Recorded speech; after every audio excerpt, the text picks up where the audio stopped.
welcome back to another Soundhound video, guys. I know I skipped a day. It's Good Friday. I decided to have a Good Thursday, and you know, Good Friday is my day where I actually make videos for the weekend more than anything. But one thing I do want to mention, and just to be fully transparent with you guys, I'm going to pull up the Discord here. Just want to be transparent. We did sell yesterday at 10:07 a.m. Sold at 6:13 at everyone's sound. So we no longer are holding sound. Like, we're not holding it right now. We sold it because, and I'm going to tell you why we sold it. In the morning at 10 a.m., like I just showed you, I woke up and I looked at this chart and I'm like, wait a minute, it got pushed down here. Remember, this was our level here.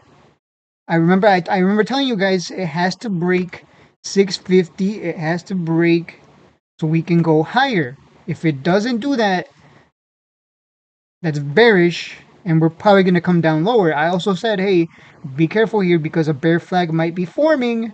I've seen this before, and a bear flag usually means we're going to come down lower. Just like this bull flag means we're going to go higher, which we did, as you can see. We could see the opposite. It just breaks down. Anytime it's in a trading range like this, I get it could go either way, but we're just seeing sellers taking control again and again.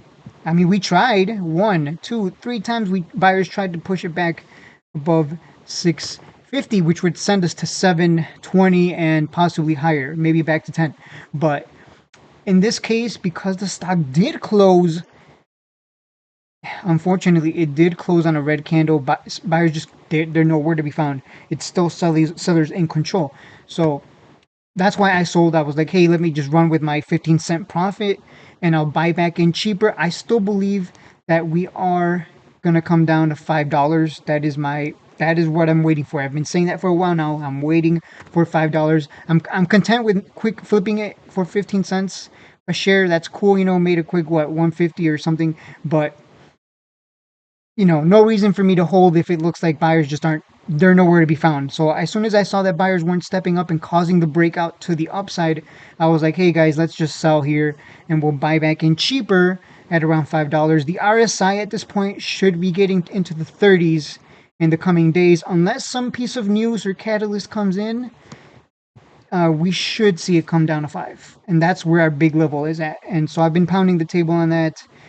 Like I said, down here, $5 on the dot. That is just it was a brick wall that we broke through on this green candle. Now it's going to be our ground to keep us hopefully up above $5. And if that becomes the new floor, then at this point it's just about buying at 5, right? But again, I'm not just going to blindly throw money. I don't have a limit order at $5. I'm going to wait and see what kind of reaction we get. If it comes down to $5 and then it just keeps going down and buyers don't step in, there's no reason to buy, because it's like, where are the buyers at? No one's buying it. Do you really want something that no one's buying? You know what happens when people don't buy a stock? Look at that. I think that's what happens when people stop buying stocks. When people stop buying a stock, it just keeps going lower and lower. This thing was at 5.5. Now it's at, 2 cents. So we don't want that. At some point, we have to see buyers take control.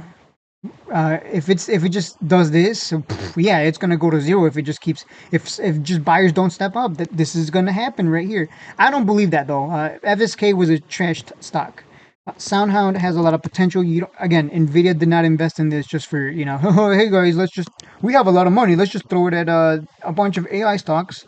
No, they threw it at specific AI companies. So think, let that sink in for a second. They could have put their money in any company. They chose Soundhound, among others, of course, but I think this is just an opportunity to add cheaper. I mean, this hype run, cool. A lot of people made a lot of money, but we're gonna wait, let it come down cheaper. We'll buy when no one wants it again, and then it gets another piece of news.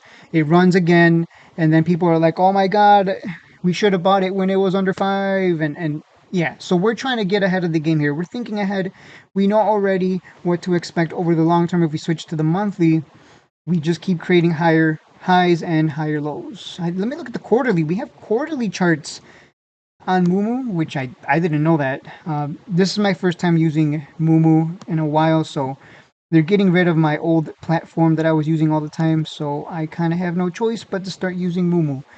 But on the quarterly chart, very interesting to note on the quarterly chart, keep in mind each candle is 1 quarter. We have a run up, red candle, run up, and then another red candle, run up. I would expect us to continue to come down at this point.